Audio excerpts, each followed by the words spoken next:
The Anglo Leasing type projects, all 18 in number, was supposedly a noble idea that would have particularly helped Kenya deal with its security challenges in a highly sophisticated manner.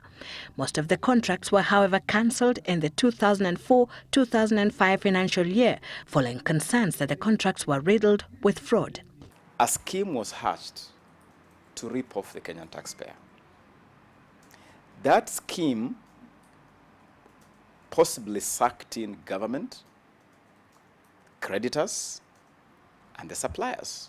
If the Kenyan government is culpable for suspending these contracts, the creditors and the suppliers share the culpability.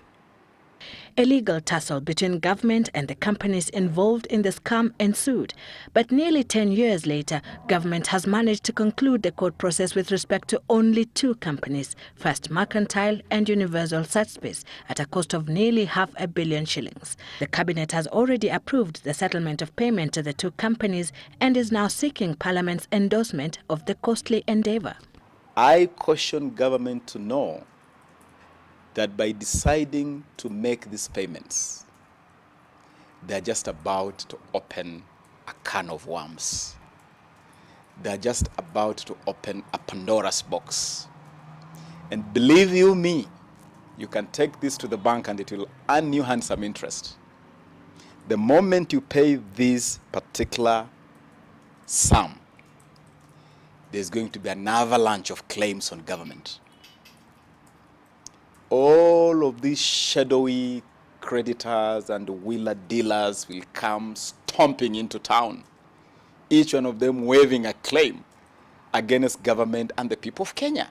10 security-related contracts in the Anglo Leasing scam were initially valued at 25 billion Kenya shillings. There were 5 other projects whose total value also came to 18 billion shillings. The amount is currently in the excess of 100 million shillings, according to Namwamba, owing to fluctuations in the interest and exchange rates in the last 10 years.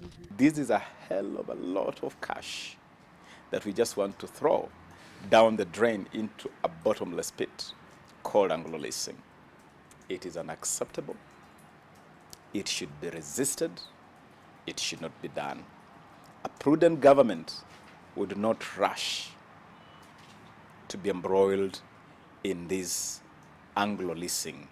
The government, however, argues a closure on the Anglo Leasing scandal is necessary. Otherwise, it will continue to haunt successive governments as the penalty charges for breach of contracts continue to accrue every passing day.